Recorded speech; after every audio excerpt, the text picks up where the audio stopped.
Welcome to the Predictable Revenue Podcast, where frontline sales leaders teach you how to build and scale an outbound sales team.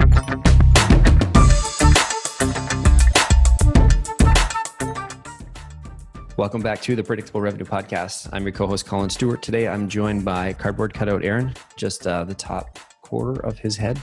And our next guest is the VP Sales at a fairly large software company that you've probably heard of. And her superpower is forecasting their bookings within 1% of revenue. And you might say, okay, that sounds all right. But then you learn that their revenue run rate is, what is it, Jaimie? $500 million this year? $500 million, 500 million. Yep. Wow. So welcome to the podcast, Jaimie Buss. Thanks for joining us. Yeah, thank you, Collin. Excited to be here. Appreciate it.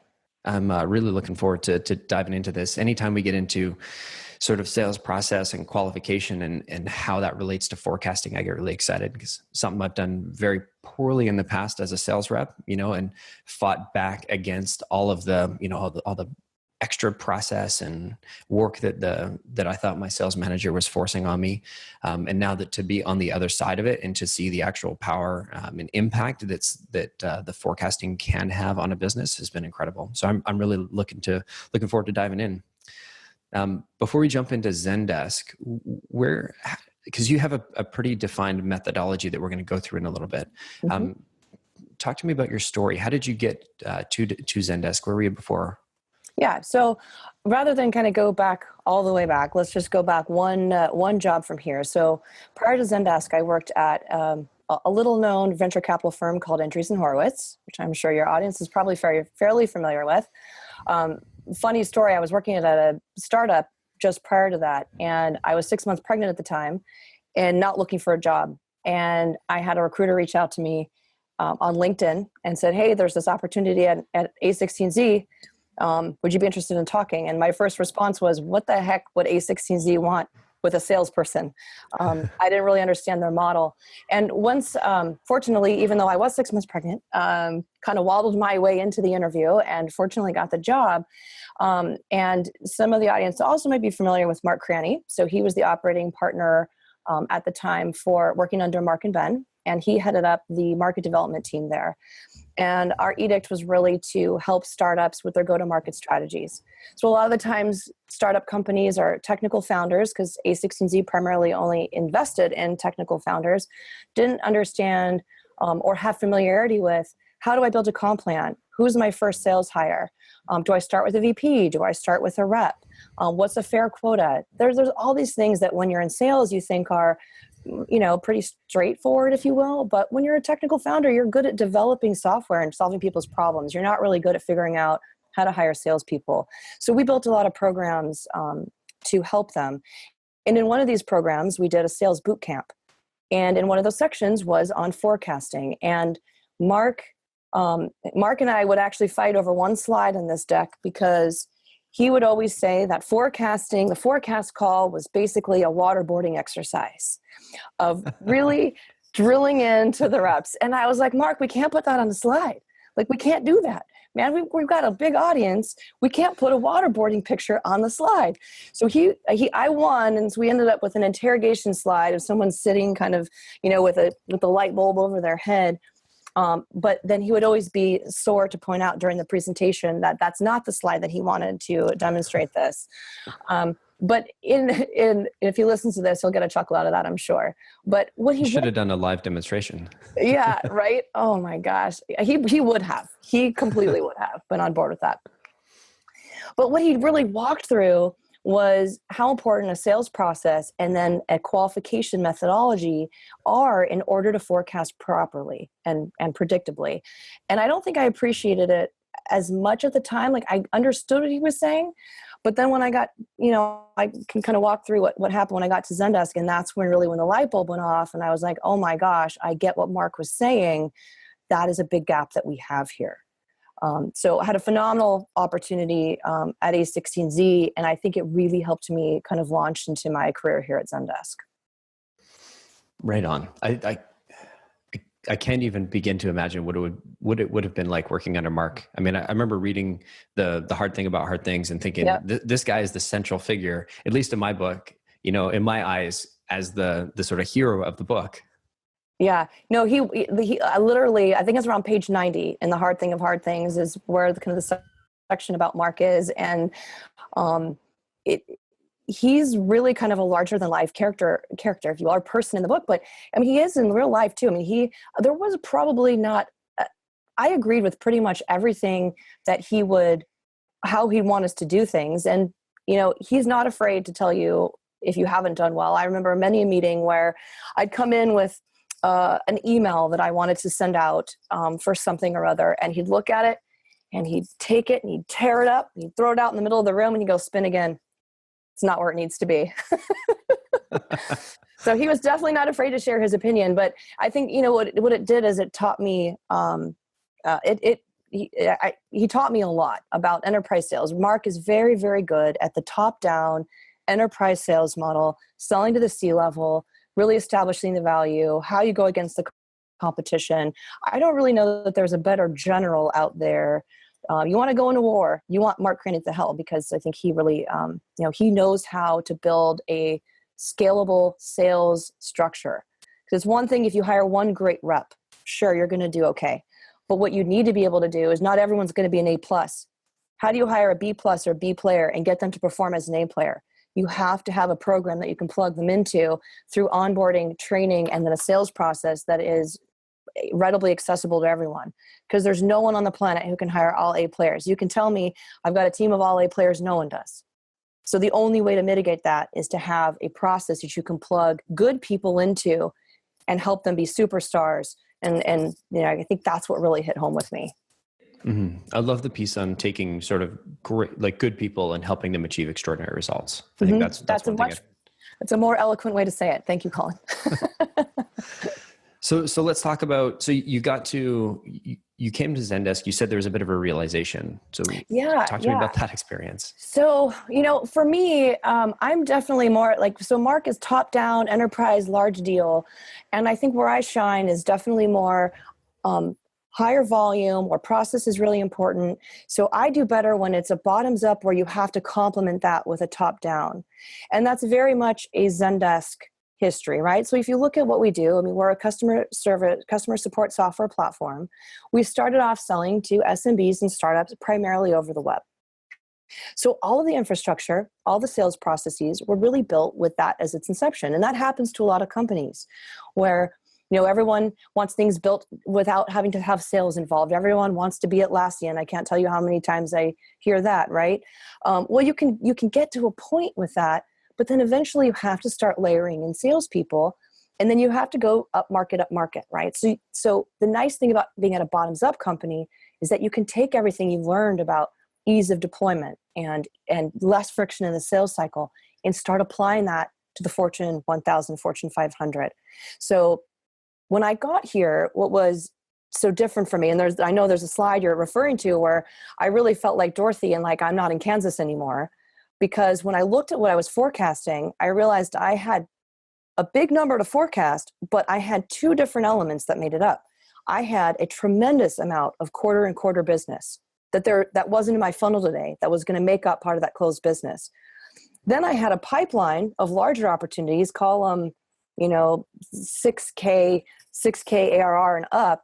I had a big funnel of those, but then I'd be in forecast calls with those opportunities and I'd be listening to what the reps are saying about it. And I'd be like, oh my God, this isn't a commit deal. What is it? This isn't going to happen. This is not a deal for this quarter. It might be a real deal, but it's definitely not a deal for this quarter. So I had to come up with a way of combining forecasting the long tail, which I'm not going to get into now. I'm not the ops person. So I have an ops person that helps me do that. And that's a lot of trends and analysis to figure out, okay, if we look at the business by expansion and by deal size, how has it been trending quarter over quarter and year over year? What is the headcount we've put against it? And then what is the expected return of those headcount investment and the growth we expect in that kind of quarter business? So that's a definitely more operational kind of math exercise. I need to complement that with the deals that are actually in my pipeline. And then I have to figure out, well, how many of those are going to close? Because that's going to add up to be the total. And I think for me, that was the one part of I wasn't in Kansas anymore. How do I marry those two things? And then once I really got into the pipeline, I realized the team did not have Like if someone were to tell me something was in stage 2, that meant different things to different people. Stage 3 meant different things to different people. We weren't speaking the same language.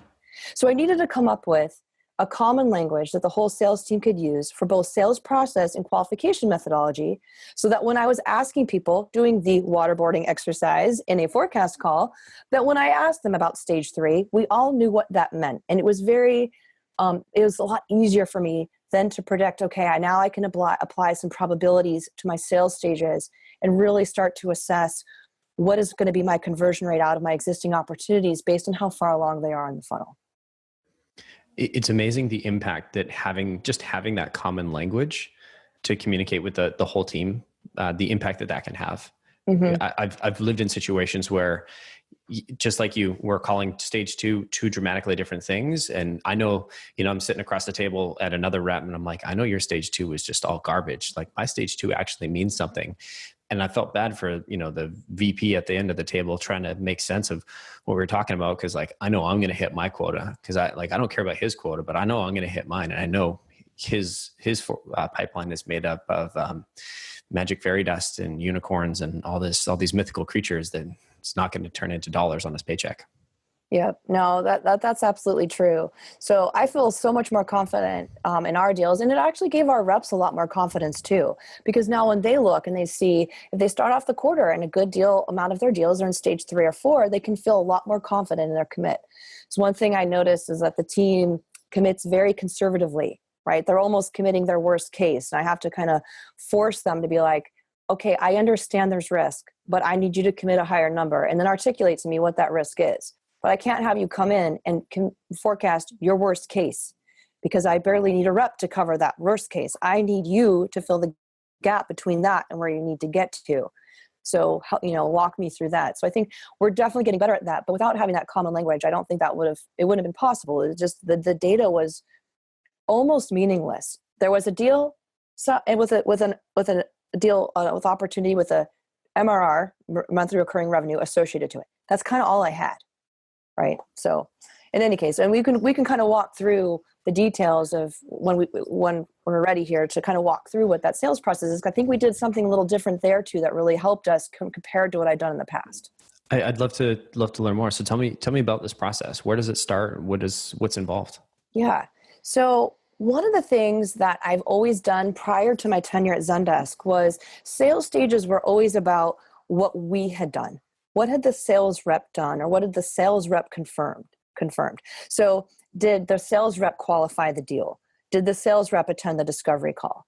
And what really kind of dawned on me here was, you know what? It does matter what we do, but what's more important is what was the customer verifiable outcome that we really are at the stage we thought what we think we're at. So for example, if it's qualification, which for me is actually stage 1 and an omit, I don't put qualification stage into my active funnel.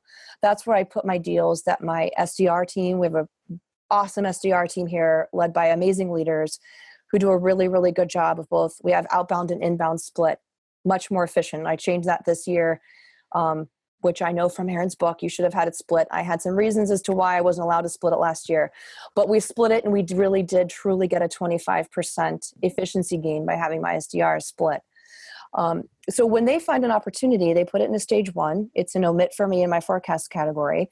And then what the customer verifiable outcome for them is that the customer attends the meeting and they agree to the next step of the discovery call.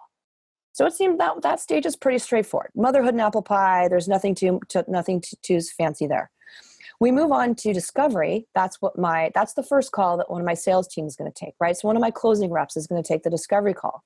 So, which key stakeholders attend that discovery call? Is it just somebody who's an influencer, or who from that call actually attends?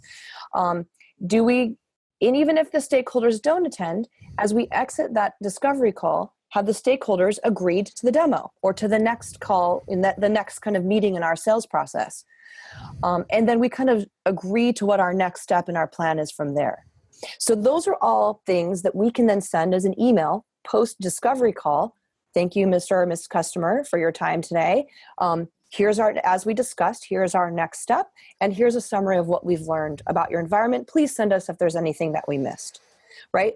And that's something the customer can write back and say, great, looks good. We're looking forward to meeting with you on X date for the demo. That to me is a customer verifiable outcome. Yes, we attended the call, but the customer agreed, we captured the right information and agreed to get the right people on the demo. So stage 3 for us, solution review, and then solution validation, stage 4. So for solution review, that's my stage 3. And this is a very, very critical stage for us, because the customer verifiable outcome for me on stage 3 is that do nothing is off the table. So if ever I see a stage 4 deal, my first question to the rep is, why is do nothing off the table? Because for us as salespeople, yes, we have a lot of competition. We're in a market where there's a lot of competition, but everyone's competition, and the biggest one every time, is do nothing, because they probably have something in place today. And even if it's painful to use, it's still an option to continue using whatever they're using today, even if it's email in our case, right? So how do I know that the customer feels that the pain is great enough that they say, no, absolutely, we need to do something? And then we also need to confirm that our technical requirements are met. So have we met the requirements of the cut? Now, we don't have the technical win yet, but at least do we understand what those technical requirements are? And we'll go through a bit when we go into MEDDPICC on that. And just a question on solution. So sort of between discovery and solution review, is there, where does the demo sort of fit in here? So usually when they're in stage 3, that's when the demo is taking place. That's where we're really setting up to win technically. So sometimes we have to do a short trial with them. So we obviously we have a downloadable trial. So sometimes they'll want to do that. Sometimes it's a series of different stakeholders that need to meet and are interested in our product from different perspectives. And so we need to meet with security, or we need to meet with IT, and we need to meet with the line of business. And there's a lot of different people that we need to get on board with our solution. So stage 3 is where all that is happening, right? It's where we're understanding what that decision criteria and decision process is. Decision process is kind of after we know, we're kind of doing that in parallel, but we need to understand how are we going to win this deal technically, because that is a very important part of the win. And then how do we win it from a business perspective as well? So that's really happening kind of in that stage 3 is a very heavy stage for me. There's a lot going on in it, which means that's when I know when I've gone to stage 4, that's how I know I'm in a much better position to get that deal. If it sits in stage 3 for a long time, that, I would never put a stage 3 in a commit, right? Maybe a best case if I know enough about the deal and how far along we are. But a stage 3 is best case at best from my perspective as a VP. Yeah, that's fair. And just to drill in on confirming do nothing is off the table, can you give me like an example of how some of your reps have found that? Yep. It actually is it's going to tie into MEDDPICC a little bit. So I don't want to jump ahead too much, but to give you a preview of where we're going to go in the qualification methodology, because you got to think about it. The qualification methodology stripes across the sales process, right? So if you have not identified the pain, and then I had someone said once, if you haven't like poked and prodded at that pain till the customer's actually bleeding, then they probably don't feel it well, and like they don't feel it enough that they're willing to make a change. So you really have to identify, especially if it was even an inbound. Well, what made them reach out to Zendesk? What was the reason? What is the pain they're currently feeling? What is their as-is state? Where are they at currently? Where would they like to be, right? In terms of a bunch of their metrics. Again, that's right. The first letter in MEDDPICC is going to be the metrics, right? So if we can then quantify that do nothing is actually more expensive to their P&L than moving forward with us, that's where I think that we can get past that do nothing is an option. But they've got to agree that the as-is state is no longer sustainable from either a process standpoint, but more importantly, a bottom line perspective, right? Because there's a lot of things Zendesk can do to help them with customer sat, with response time, with resolution time, that actually can make an impact to returning customers and or customer satisfaction as a whole, which of course people are very concerned about their brands. So it's kind of hard to kind of go into deep detail without, I can give you kind of examples of the pain that we are able to cover through our product, but it's really about making it acute enough and quantifying dollars to it. Because if you can't quantify dollars, to prove that do nothing is more expensive, it's always on the table. I think that solves it. It's the rep having, like, forcing the reps to have that conversation and to know that piece of information, that the logical thing to do here is to, they're going to save X, they're going to earn Y, they're going to reduce, headcount by, or the necessary headcount by, Z to, by implementing this solution. So you're saying it's knowing that piece and knowing that going with us or another solution is going to be a better alternative than doing nothing. Yes. And it's better for their P&L. So that means you really have to do, when you're in the discovery phase, you really have to understand, what is the as is state? What are they using today? What are the other products that they're using? What, in our terminology, we say swivel chair. So if they're using a ton of different products to do all support, then the poor support person is swiveling between applications, and a lot of efficiency is lost with them trying to do that. We actually had a recent win with a customer who, the pain they were feeling was, they would have customers come in through all these different channels, chat, phone, web, and it would be the same customer because they wouldn't respond on phone because their phone lines were overloading. So then they chat, no one would respond on chat. Then they'd come in through email. The company had no idea of knowing that if me, Jaimie Buss, is trying to reach this client through all these different channels, they had no idea that it was me, the same person, trying to reach them on these different channels. So they were trying to look at customer service as a differentiator. They wanted more people to come to them directly, not have to sell so much through third parties, but to be a destination, they had to have better customer support. And they realized what we did is we helped them quantify how much money they were potentially losing by not being able to triage these issues in a timely fashion, and how much they were losing at a cart drop-off because people are trying to ask questions about shipping or whatnot before they were even purchasing. So we were able to drill down and quantify, how much is this costing you? This swivel chair is, yes, a problem for your agents, but it's a bigger problem for your company because you're losing customers because you're not answering them in a timely fashion. Beautiful. So now that you've nailed it's more expensive to do nothing, so what's next in your sales process? Yeah. So stage 4, we know do nothing is off the table, and we've pretty much confirmed we've met the technical requirements. We might not have won yet against the competition. So a lot of times in stage 4, it's usually me and one other company left standing if I haven't yet won it. And at that point, I need to confirm technical selection and then business selection. And so that's basically doing the ROI, TCO justification, especially depending on who I'm with or who I'm up against.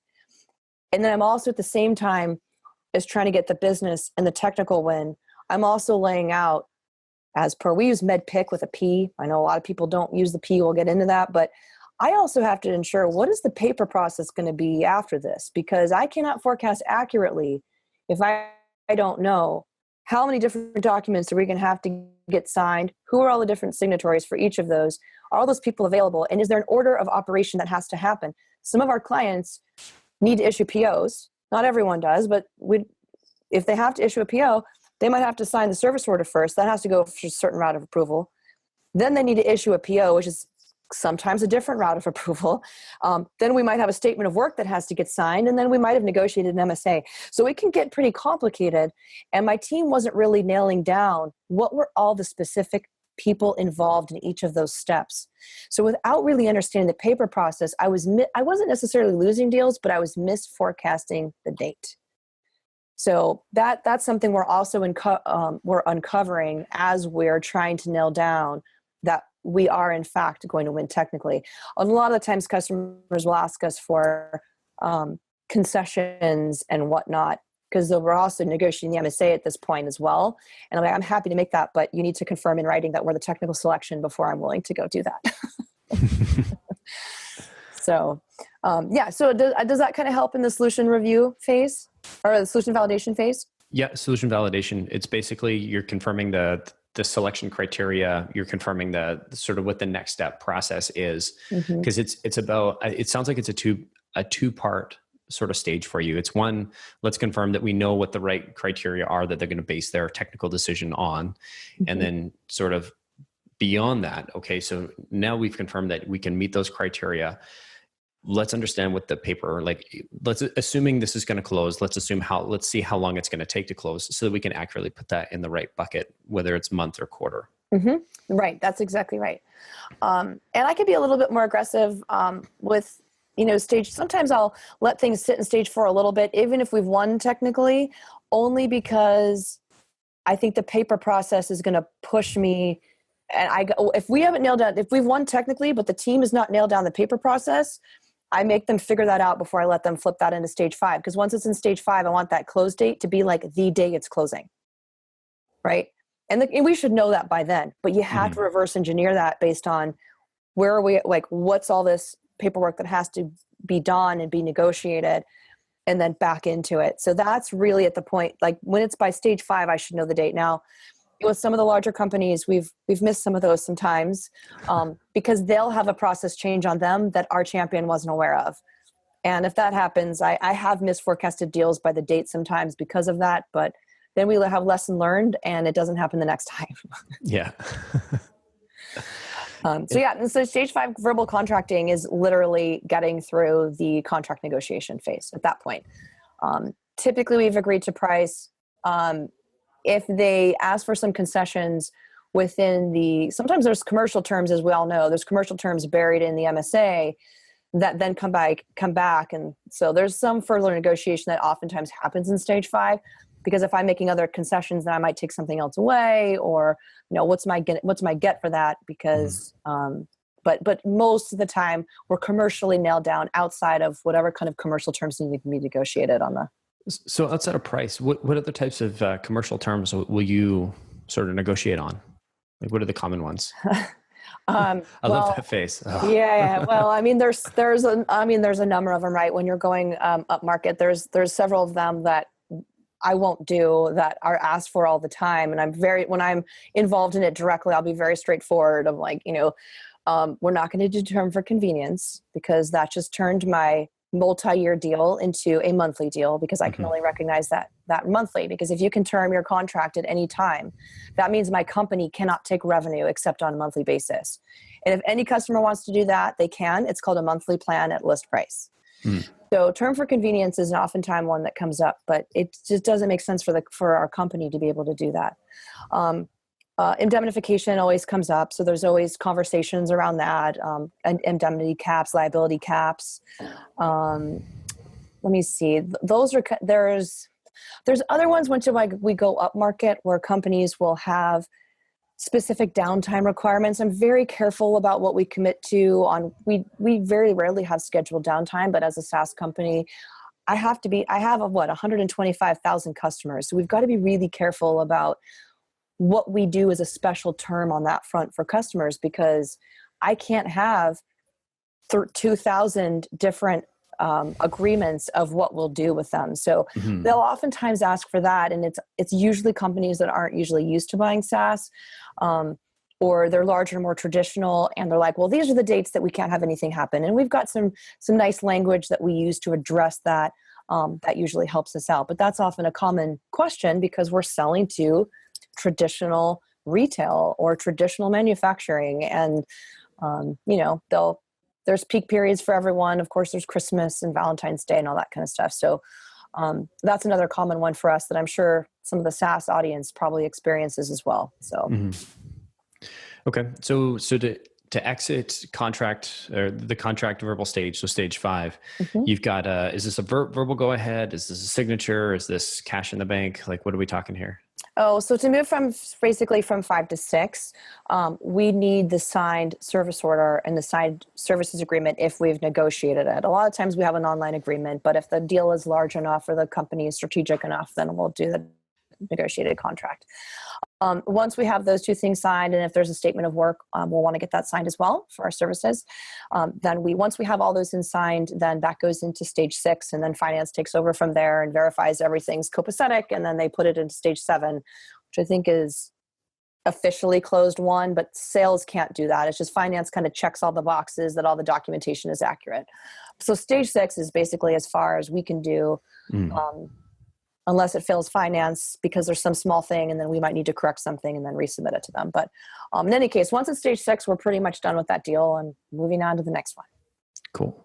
So we've got so you qualify, then we do discovery. Solution review is where we confirm do nothing's off the table. Solution validation confirms the technical selection criteria and the process, the paper process. The stage 5 contracting and verbal basically confirms that we're the chosen winner, signing all the appropriate documents. And then we move it to stage 6, and that's when finance takes over and starts extracting money from the other organization, basically. That's right. Yeah. And then that goes to whatever their payment terms are and all that kind of stuff. And so I feel like this is where most companies end. Like we've gotten very detailed, more than most companies I've worked at, into like what each of these stages means and what it means to move to the next stage. So you're telling me there's a whole other process on top of this sales process. Yeah, I know it might sound a little bit heavyweight, but what you need, at least for what I feel you need on top of this is, well, what's the qualification methodology? Because the qualification methodology is striped across this. So some of what I'll walk you through when I walk through MEDDPICC is going to be what you heard me say through the sales process. The sales process is really about the customer verifiable outcome. They've told us they've won. I have it in writing that I've won technically, or I have it in writing that we've won the business and we're moving forward with contracting.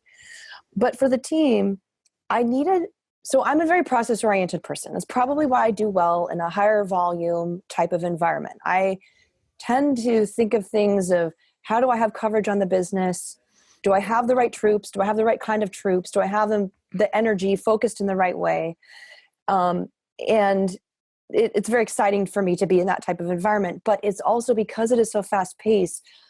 I felt like the team needed a way of scoring their opportunities in terms of how qualified it was, right? I actually think you can do this for accounts too. I haven't thought about that in depth, but I kind of feel like I need this accounts because, you mentioned most people, things are over at the end of the stage. Well, we're SaaS, and so we're never done. We're account managers and we're hunters. We've got to be both. We don't have that split here. So we're doing both account growth. We're doing expansion as well as new business, and on a territory basis.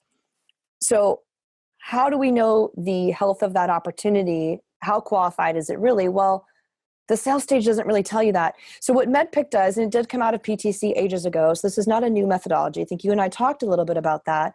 Not necessarily new. What we've done is we've added an extra C and we've added a P, but I'll walk you through some of how Zendesk thinks about these things and how I've actually brought it to life and applied a score to it that really helps us even forecast more accurately in combination with the stage. So metrics is a really important aspect. It's where MEDDPICC starts, right? It's the metrics. It's how do you quantify success for the customer? So for us, I'll use us as a prime example. What are they currently gathering what metrics are they gathering today that they're not happy with? So for example, I mentioned it a little bit earlier, response time. So how long is it taking your customer service representatives to respond back to a customer request? And then how about resolution time? How long is it taking them from the time they first get the ticket to the time the customer says, yes, you've resolved my issue? A lot of times customers have SLAs that are associated with this that they need to meet. And then of course, customer satisfaction. We do also do internal use cases as well. So we will support IT and HR. And in fact, we drink a ton of our own champagne. Every time I have a legal negotiation, it's on a ticket. If I have a new hire and I need to process their new hire, it's on a ticket. So we basically do everything on tickets outside of, we are Salesforce customers as well for SFA. But other than that, for process related things, we use tickets. And what the customers, we help them understand is, all right, what is that as is state right now with you? What are the metrics you're current gathering? And what do you want it to be? So if your response time is X, you want it to be Y. Okay, great. If your current customer CSAT is this and you want it to move it to that. So then what we do is we really map out for them the kind of their as is and to be state. And that to be state is really what we'll anchor on. And then we'll want to quantify that for them as well so that they can start understanding how is this going to impact the business, which is going to lead into the I, which is the identified pain. So the metrics and the identified pain are very closely related. So if I take the identified pain and kind of metrics a step further, let's take that SLA as an example. Okay, how do I make that a pain point? Some of our customers have SLAs that if they're not met, they're like charged a fine. So that's a very easy quantifiable way of saying, well, let's see how many SLAs you're missing on a monthly basis. And how much is that costing you today? And if we're able to increase that SLA, because a lot of the time what we do is we have a help center that can help, that's like a knowledge base that helps your customers, but it can also be agent facing as well. So we can put that knowledge at your agent fingertips and allow them to decrease and meet or exceed their SLAs almost every time, which would then result in you saving X, Y, or Z based on that. So that's an example of how you really need to you need to pick and pick and pick until you really can unpack, how can I make this into a dollar value? Because if they don't feel the dollar value of that identified pain, you might have a pending event, but like a renewal of a competitor is not a pending event because they can do nothing. They can renew the contract, right? Mm-hmm. But how do you make it painful enough that renewing that contract is no longer an option? You have to make it affect the bottom line, because the CFO is going to care about that. Everyone's going to care about that, right? Not just the VP of support, but that goes all the way up through C-level. So metrics and identified pain are very, very closely related. And if that identified pain isn't strong enough, we won't win the deal. There's three things here. I'll walk you through all of them, but there's three of these metrics that I believe if you do not have nailed down, I know I'm not going to win. And identified pain is definitely one of them. There's deals where I've walked through and forecast. I'm trying to think of, some recent ones where I can tell right off the bat that there's not a strong enough pain we haven't created it. We haven't done a good enough job of digging deep enough to find what the true quantifiable issue is. So going back to kind of the MEDDPICC in order. So that was metrics tied a bit to identified pain as well. Mm-hmm. And with metrics, just before we jump into economic buyer, so metrics, what you're really looking for is sort of a delta between reality and their expectations. Mm-hmm. Or goal, their desired state, right? Perfect. Here's your reality. Here's your desired state. And can we quantify what that looks like for you? So oftentimes what we'll do is when we gather this through our discovery phase, when we go and do our demo presentation, we will have a slide that says, here's what we heard from you on what's happening today. Mm-hmm. And here's what we heard from you on where you'd like to be. Now we're going to walk you through how Zendesk can help you get there. Gotcha. And it makes it very relevant. Obviously, there's a lot of teaming that goes on between my sales team and usually a customer support manager or someone on that side who really understands the business from that perspective. And they'll usually kind of tag team on this information before we even get to that presentation phase and demo phase with the stakeholders. So that's a really important part for us. And as we get in later in the deal too, we'll also do ROI, return on investment, or total cost of ownership. Because we do tend to need less administrative support. We do tend to, we've had clients that we can get up and running in 2 months, and we've beat the competition because there's just no way that we can meet the time frame. But that's another metric, right? Mm-hmm. Timing. You need to have this up and running in 2 months. Walk me through how so-and-so competitor unnamed is going to be able to do that, because we can walk you through that right now. So it really kind of depends on the deal and the metrics. The tough thing about metrics is it can be very different. It's really hard to say it's always this, or this. Mm-hmm. You really need the reps to ask good discovery and pull on the threads of the conversation so that they can uncover what those metrics are for that client, because that's not a one size fits all. Because it seems like the metrics is where you're looking for a delta between the numbers, right? This is where you're able to quantify certain things. Yes. But with identifiable pain, that's when you're trying to put those metrics into the context of this buyer. Mm-hmm. Some of your customers might not care when they start. It could be this year, it could be next year. But if some have some certain event in 2 months, then that's going to be the forefront of the deal, because if you can't do it, well, that's a deal killer. Yes, that's cool. Exactly right. So it's MEDDPICC. Mm-hmm. Yep, okay. So we've done M, we sort of skipped to I because the two are really related. Yeah. You've told me that there's a third one that's hiding in here that's really important. Let's keep that open loop. We'll move on to E. Okay. We'll move on to E, which happens to be one of the third legs of the stool of the most important. There we go. So, you have to know the other ones, obviously, but economic buyer, all right. So when I first went into Zendesk and was kind of doing the forecast calls with the deals, I would ask, well, who's making the decision here, right? A lot of people say, who's the decision maker? That's a little bit too obtuse for me. The economic buyer, and then people would say, well, my economic buyer, well, he holds the budget or she holds the budget. Like, that's not an economic buyer. Give you an example of an economic buyer. If I own a budget, which I do here at Zendesk, there's a budget I own and there's a budget I have to ask for. Okay. So in some instances, I am the economic buyer if you're going to sell to me, because I do own a budget. I do own a P&L for all of North America. And within that budget, I can fit certain things. In that case, you don't need approval from anyone else. I am the economic buyer, because if I don't have the money for this project, I can decide, you know what, I can hold off on holding this head. I can hold off hiring this SDR headcount for 2 more quarters, which buys me this amount of money, which means I could bring that forward and move it over to cover the SaaS purchase. Okay. That makes me an economic buyer, because not only do I have access to budget, but I can move money. I can create budget where there wasn't budget before. That is the key to having an economic buyer.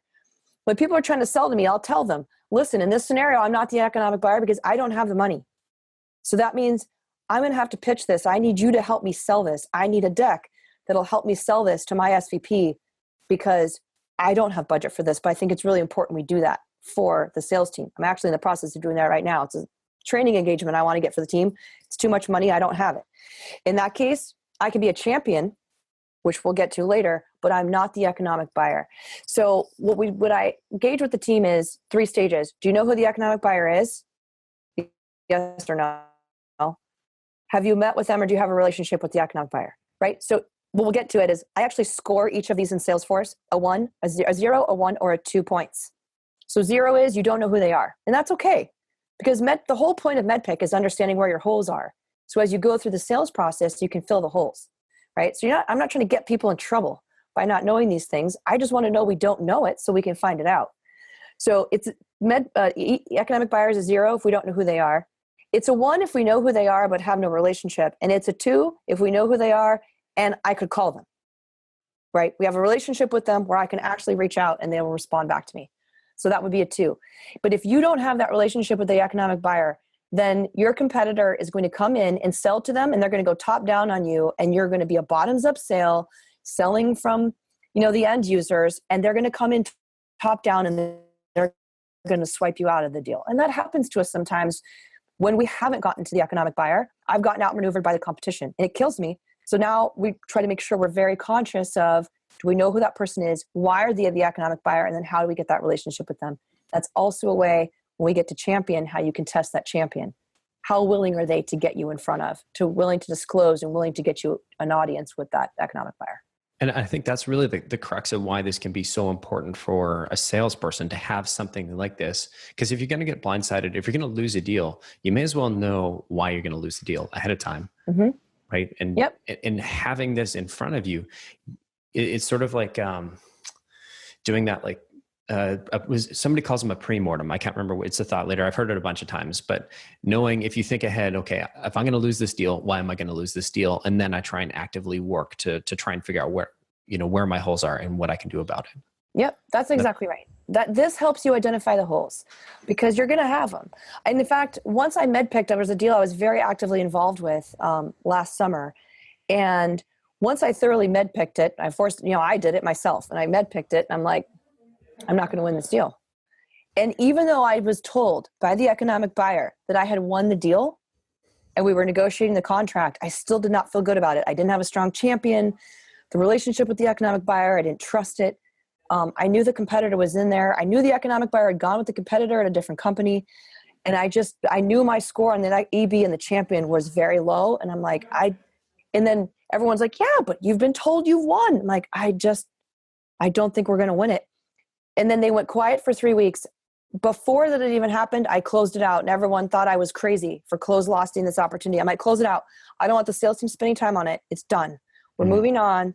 We're not going to win this thing. 2 weeks after I did that, I get a call from the VP who says, I'm really sorry. I'm sure you're probably assuming this is not good news. And unfortunately, it's not good news. I've loved working with you, but unfortunately, we've gone in a different direction. And I was not surprised. Because I was not in a good position in that deal. And I didn't want to spend a ton more time on it because I just knew I was losing. Even though it had seemed on the surface I was winning, I wasn't winning. Does that make sense? Mm-hmm. Would you ever be so bold to call that out in a deal with a prospect? I would. This situation, I don't want to get too much in the personal detail of the client. There were some personal things going on with the client personally, that it was not appropriate for me to necessarily have that conversation. But in a normal circumstance, when I have that relationship with them, I have no problem asking. And I've done that several times, even of late, when people are not, listen, like if you guys have gone in a different direction at this point, I would appreciate knowing. Mm-hmm. Because that's fine. I have plenty of other people to be working with, but yeah, I mean, I actually have had to ask that recently as this week of, not getting the response we're looking for. I do have something I can discuss with them, but like, if that's not the direction they're going, I'd rather just have them tell me, because I don't want to spend time where I'm just not going to be able to turn it around. I'd say it's almost my favorite thing is to lose a deal early, before we've invested way too much time, or not early, but at the right time. I think my second favorite thing is winning a deal. And I'd only say first favorite thing is losing a deal at the right time, is because you're going to lose way, way more than you're going to win. And so it's going to work out timing wise way better. I know. I do hate losing anytime, but if it's going to happen, I'd rather not spend a ton of time on it. So I completely agree with you there. And I think this helps. Right? I think this helps kind of flesh that stuff out. So economic buyer, I think that, any other questions on that? I think that kind of is the key, is who can move the money. I think that makes sense. Yeah. Yep. So decision criteria, this is pretty straightforward. This is really the technical requirements you're going to have to meet in order to win the deal. And you're going to have some competition in there, obviously. And you need to understand, what do you do well that the competition can't do? What can the competition do well that you can't do? And where do you guys overlap? And you need to make sure you stay in your quadrant of what you can do that they can't do, and not where it overlaps, because no one wins if you stay in the middle. But as long as you're focusing on where you can win, that sets you up to win. You kind of set the agenda in the account. This is actually a Mark Cranny term. I think I love it, and I've used it here. But a lockout document or a test plan that you can share with the client if they are going to go into some rigorous testing. Say, hey, listen, I know you're going to want to modify this, but let me just give you a head start on how you can test the product and put it through its paces. Here's a sample test plan that you can modify it to your heart's content, but here's a good starting point. And what I've done is, especially if I know who I'm up against, which I should know by now, then I can set myself up to be successful, because I know where we overlap, where we're different, and to really shine what we do well. That makes it very hard for the competition. And I know when they've done it to me. I know when I'm in the deal too late. I know when they've gotten in first, and I know when I'm in a beauty contest. And even if I have better security and all this kind of stuff, it's come down to a beauty contest, and I know that I wasn't in first, right? I got invited to that table late, and I didn't set the agenda. And that really puts you back on your heels and doesn't put you in the best position. Going back to how important the SDRs are.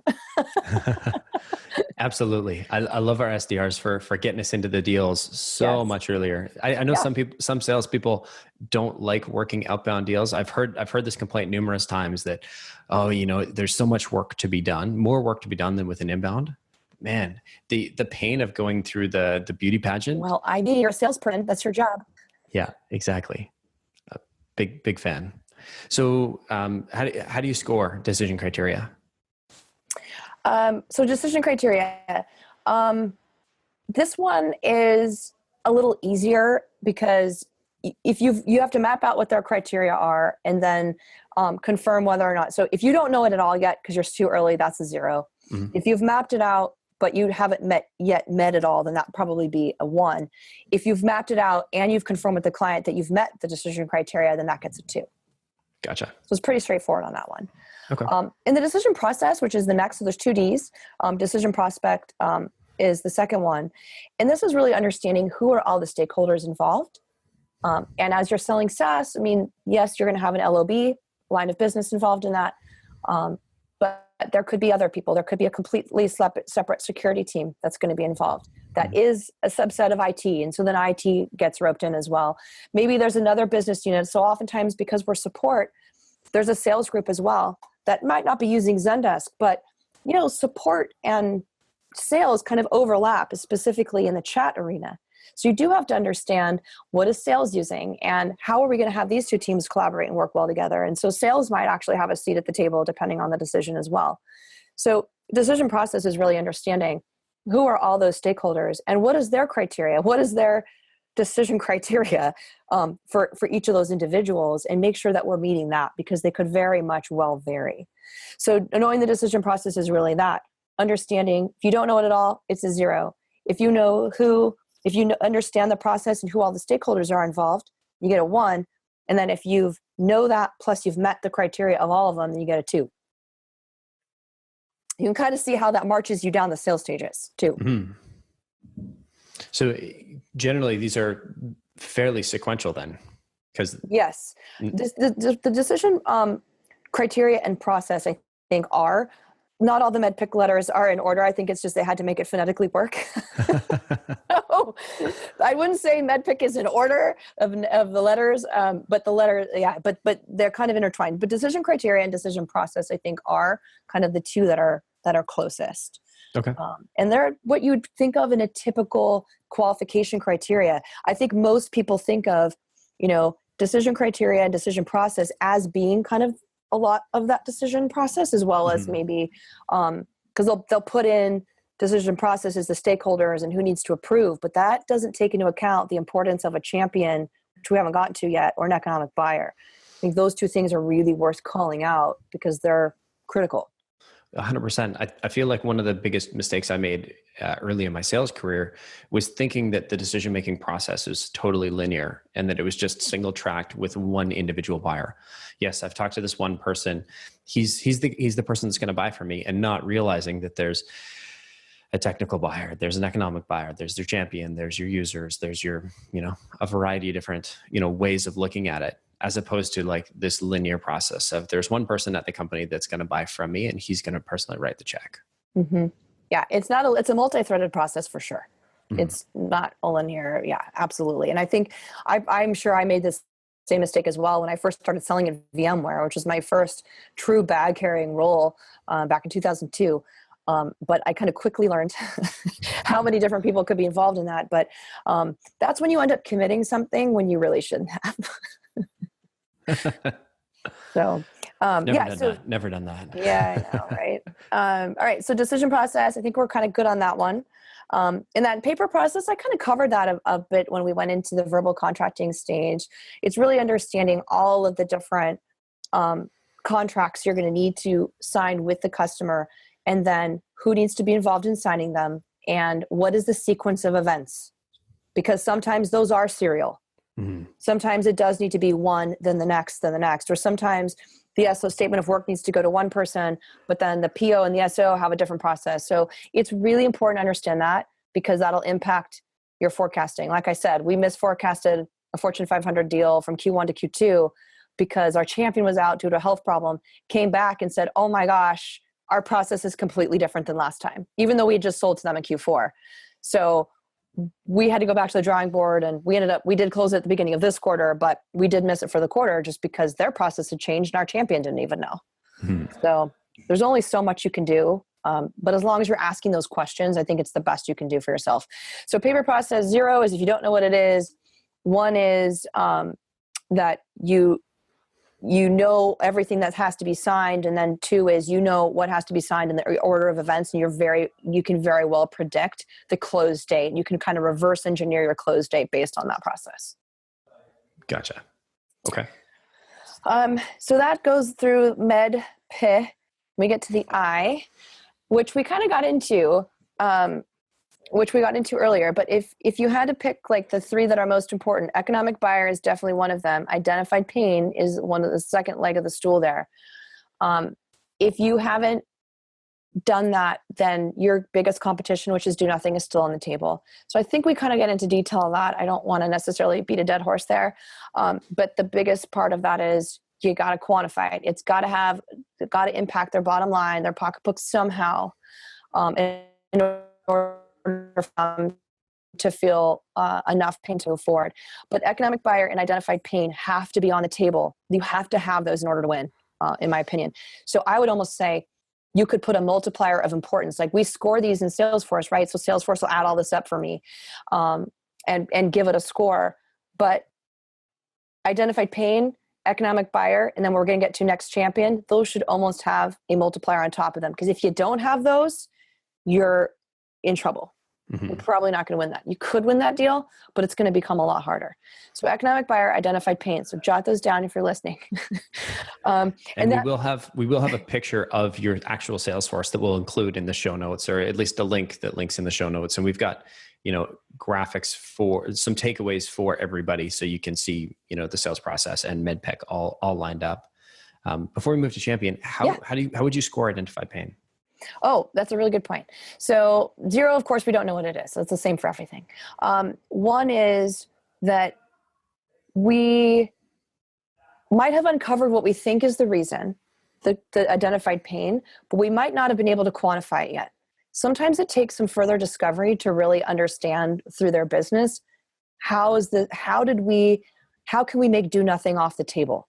So 2 really means we've identified that pain in such a way that we know do nothing is off the table. That's going to vary for each customer, but 2 is a very, very strong identified pain. For the example of the one I talked through earlier, for the deal we just recently won, they were literally losing clients because they could not manage their multi-channel. They had to get up in 2 months because they had another buying season coming up, and they could not afford to be going through an implementation during a peak season over the summer. So that gave us 2 months for them, because they're literally have their investors breathing down their neck in order for them to make this change. So we knew that this was something they were going to have to do, right? So for me, that would have been a 2, especially since I knew I was going to fit their timeline, and that timeline was a big part of their pain. And I knew that there was going to be few vendors who were going to be able to meet their scale and integration requirements in combination with being deployed as quickly as we could do. So we really could meet both of those requirements. So for me on that one, that pain would have been a 2, a score of a 2. Or a 4. Or a 4, yeah. Yeah, that had a lot working in our favor. They don't all work out that way, but that one definitely did. So, our sales cycles can go anything from I think some Fortune 500, it literally has taken us 2 years. And then in some deals, we can close in 2 weeks. So it's all over the place. Any other questions on that? Nope. I think I'm good. Okay, great. So if we move on to champion, so economic buyer, identified pain, and then champion. Those are the 3 most important, in my opinion, of the MEDDPICC. Champion was one that when I came in, people would say, oh, well, so-and-so is my champion. And my first question would be, how do you know you're your champion? Well, they really like Zendesk. Yeah, my mom can really like Zendesk, but that doesn't mean she's a champion of Zendesk. That does not necessarily mean, they used it at a different company. I said, again, it doesn't mean a champion. So we had to redefine what a champion meant here. And now people really understand what it means. And now they'll admit, you know what, I have to build one. I don't have one yet. And so for us, what a champion is, and I kind of mentioned it to earlier when you're prospect of me being the buyer, a champion is someone with power and influence and something to gain. So if I'm going to be a buyer of a training service, then I have some power, right? I own almost half the business of the company. That's a little bit of power. I own a really big team. I have 170 people on my team. I've got a pretty large team. So that gives me some influence. And I have something to gain because I can prove that, hey, if I implement this training, then my expected end outcome is I'm going to increase my 6-figure deals by X amount, because this is specifically training us on doing better top-down messaging on our sales. I can't move the money, so I'm not the economic buyer, but I'm a champion because I have all these other things, right? I can articulate why I need it. I've got a need. I've got the influence. I'm one of 4 VPs of the company. So, all of those things kind of line up. And then what I need to do is, they need to test me. So what am I willing to do? Am I willing to take that vendor and get them in front of the SVP so that they can pitch their solution if he pushes back? If we're in contract negotiations, they can test me by saying, hey, Jaimie, they're asking for this. We just can't do it. Can you go work with your legal and see what's absolute deal killer for us here on this deal, right? That's how you test your champion. Do they get you in front of the economic buyer? Are they willing to get you audience with a CFO if you need to? Who are they willing to put you an audience of? And then when you're further in the deal, if you know you have a champion, when you get to those sticking points in the negotiation phase, you can tell your champion, listen, I'm literally going to have to walk away from this deal if this stays in the contract. So help me understand what you guys really need so that we can kind of meet in the middle here. And then they'll go back and work with their legal. But if you don't have a person with power and influence and something to gain, they're not going to be willing to get you in front of the economic buyer. They're not going to be willing to go to bat for you with legal, because like I've been in deals where the team has said, no, this isn't big enough for us. We're not going to go to legal. I'm like, you don't have a champion, and I'm not going to go I don't want to win. I don't want to go fight for this deal either, because we're not going to win internally on their side. Right? Because you need someone to sell internally for you. And if you don't have that, then you're going to have to agree to everything on the legal terms, which we can't do. So having that champion has been key for me deciding on how we move forward on deals. And have we tested that champion and have they delivered? Then I'm a lot more confident going into that negotiation phase. I love how you've made it quantifiable. Something that's most salespeople are like, yes, I have, it's John, him and I are buddy, we read the same books, like the same sports team, but it's not necessarily, that's not necessarily the case. Is do they have power, influence, and something to gain? Like three very simple criteria. So moving into scoring this, what is, how do you score that one? Yeah. So 0, we don't have a champion. We might have an influencer or a coach, which are still great. We love those. We love our coaches, but we might not have a champion yet. That would be a 0. If we've started to build we believe we have a champion, but we have not tested them, then I would give that a score of a 1. We believe it's a power and influence, but we've not tested to see if they're actually willing to go bat for us. I'd give that a score of a 1. If they have power, they have influence, and they've tested them and they've delivered, I would give that a 2. Because that gives me a lot of confidence. If I've got the relationship with the economic buyer, I have an identified pain that takes do nothing off the table, and I've got a champion who's willing to go to bat for me, I'm in really good shape on that deal. Mm-hmm. I haven't won it yet. Still have to win the technical piece. But assuming I win the technical piece, I can win the business piece with those 3 components. Beautiful. So the only thing that's left to stick a thorn in our side is the competition. Right. Exactly. And I don't know if MEDDPICC always had the second C on it with the competition, but I do think it's really important because this is a way to test a champion. If you have a champion, because oftentimes, how many times as a sales manager do you hear a team tell you, oh yeah, no, they won't tell me who's in the deal? Like, well, then do you have a real champion? Because a real champion would tell you, hey, listen, okay, so I really like what you guys are doing. I'm going to bat for you, but here's what you're up against. That's a real champ. That's a way to test the champion. So if they won't tell you who's in there, it might be because the company really has a policy not to do that. And that's okay. Like you might not be able to get around that. But if they don't have that policy and they don't tell you, that should be a little bit of a yellow flag. Why are they not? Are they really my champion? Because now I don't know who I'm up against. Mm-hmm. Oftentimes, even if they won't tell me, I can infer based on what they're asking me. So when they ask for certain things, which I won't disclose because I'm too competitive, and in case a competitor listens to this, I don't want them to know, but I can hear based on what they're asking me who's in the account. And I'm like, I'm 99% sure it's this. This is how we're going to go against it. Mm-hmm. So knowing the competition is going to help you set the decision criteria. That's what's going to really tie into that, right? Because that's where that lockout document comes into play and really positioning yourself better than who else is in there. 100%. I can, as you were saying, no, you can relate. I remember I used to sell diesel generators up against Cat and Cummins were 2 of the bigger ones. And we were a small mom and pop firm here in Vancouver. And I remember, I can't remember which one it was, but as soon as they talked about, it was something to do with like power, like response time based on a certain rated load. I'm like, you've been talking to Cat. Yep. Okay. I was like, you're talking to Cindy at Cat too, aren't you? I'm like, I know it. I'm like, I know she deals in this size. I'm like, okay, so now I know exactly who I'm up against.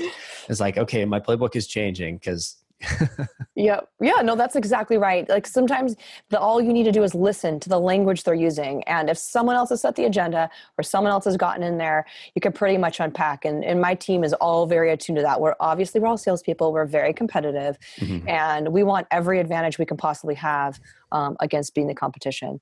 So, and then to go with the scoring on competition, 0 is you don't know who they are. 1, you might suspect who they are based on inference. And 2 is you've actually been told.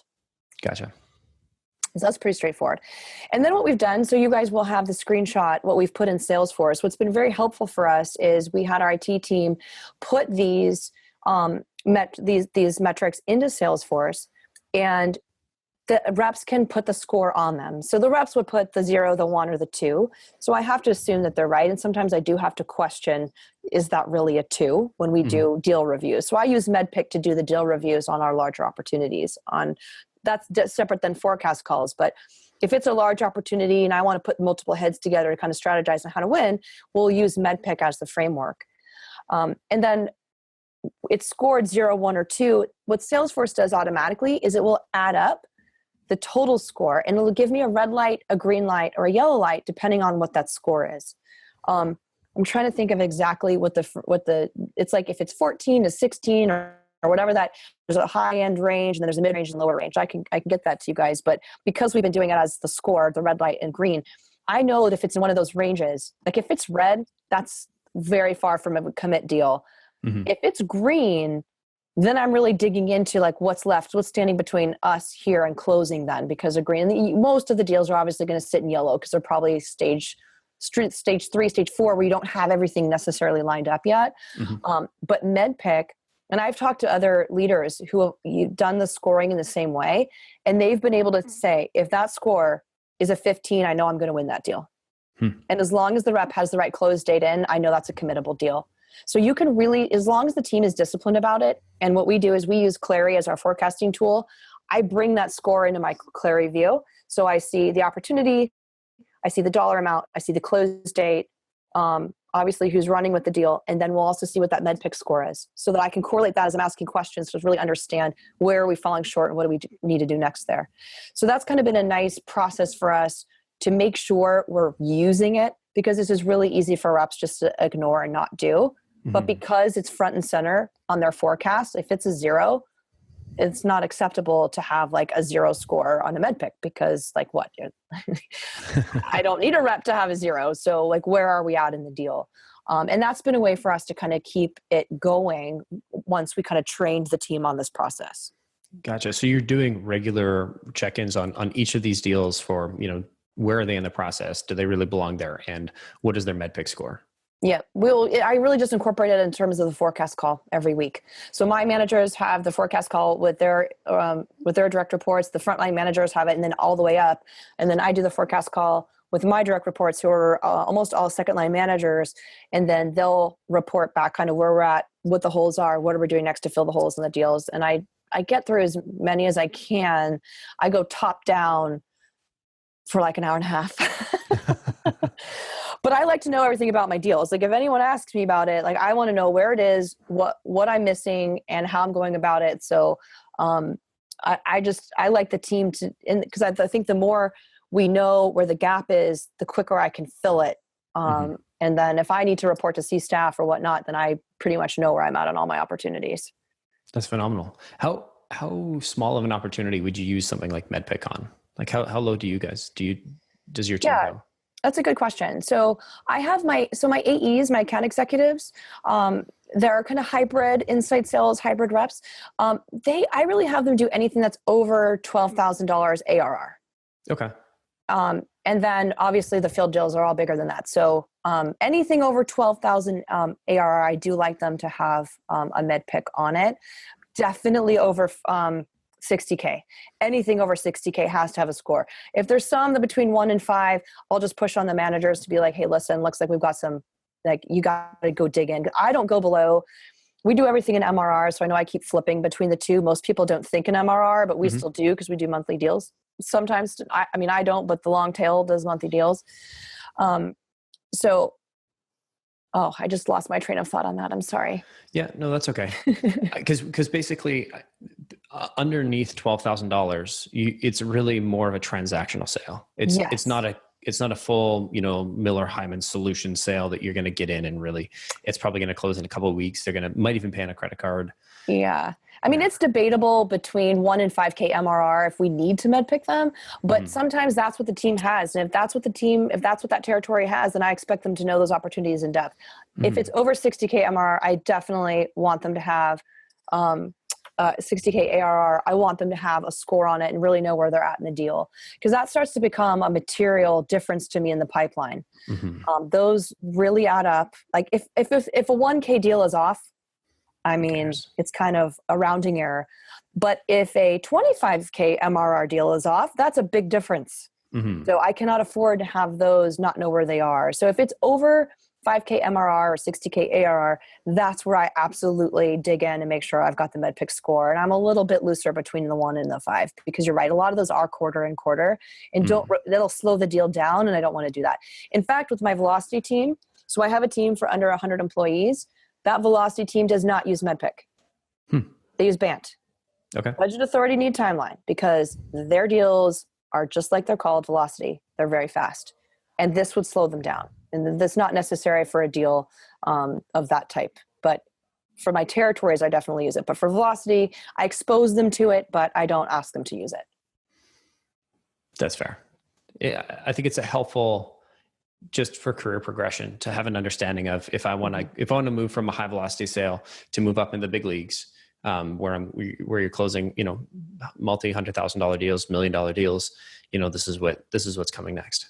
Yep. No, that's exactly right. And we do a really, I think like Salesforce does. Salesforce does a phenomenal job. There's a lot of companies that do a really good job of hiring everything from interns to promoting them to SDRs to small business to territories and to field reps. And I think we've really built that system here and given people a lot of opportunities to do that. So I do like them exposed to what's going on in the next role so that they can hit the ground running. So I do think it's good for exposure and career development, but I don't think it makes sense for day-to-day usage in a high velocity sale. I agree. If I'm buying something for $99 a month, I don't want to go through all of this with the person who's trying to sell me something. No, that's not what we want either. Yeah. It's painful. We want to reduce friction. So we want to help the customer buy whatever way is easiest for them in that group. This is way too heavyweight for that team. Perfect. Jaimie, my mind is blown. I feel like I've learned so much today. I do have one last question just to close it out. And I know we talked about, results so far, but I'd love already at the top of the episode, but I'd love if we just kind of went back into that. So going through this process, so what was the before and after in terms of, if you can share sort of what was forecast accuracy before, and then since you implemented this? After, yeah. So before, the forecast was being missed by, oh my gosh, I don't even know if I can do that percentage off the top of my head. I almost had to do the math. It was off by a very large percentage, shall we say. Okay. 25%. It was a big percentage miss.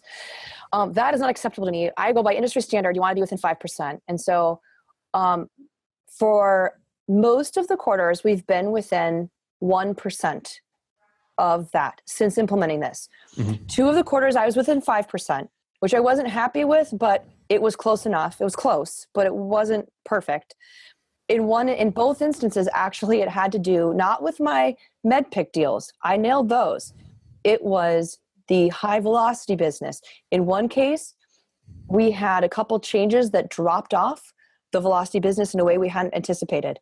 And I missed that 4% because I just didn't get the online business that we were anticipating.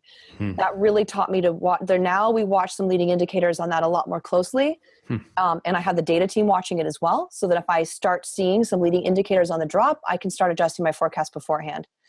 And the other time, inversely, I had that business take off in a way that we hadn't been anticipating. And so I missed on the high side. Now I'll miss on the high side all day long. I'm not complaining about that. But on both sides, it was really that squirrely quarter and quarter long tail business has been what's caused me to miss. But I've been very solid on the pipeline MEDDPICC deals. We've done a very good job on those. So I think between 1% and 5% is not too shabby.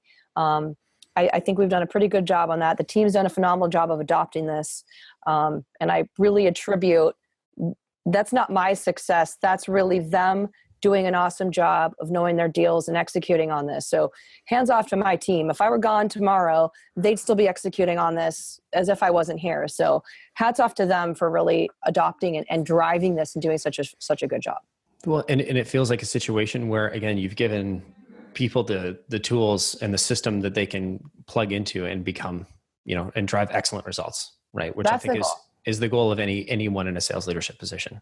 That's the goal. You can come in, we've got a system, you know what to do, and hopefully you gain some new skills, right? Hopefully it gives you a little bit, something new that people can take with them. Because I know people aren't going to work at Zendesk forever.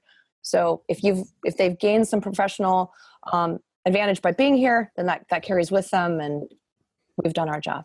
There we go. And when they move on to sales leadership roles, you can point to this podcast and say, here's, in case you need a brush up on MEDDPICC. Yes, exactly. I know. Collin, I really appreciate it. This was phenomenal. I hope I didn't overwhelm everyone. I know that was a lot of information. It was tons, but you know what? It was necessary for when we come across guests that have this level of information to share. I love going longer and deeper into the subject. So thank you so much for coming on. Yeah, no problem. Thank you. It was a pleasure. All right. Thanks, Jaimie. Thank you.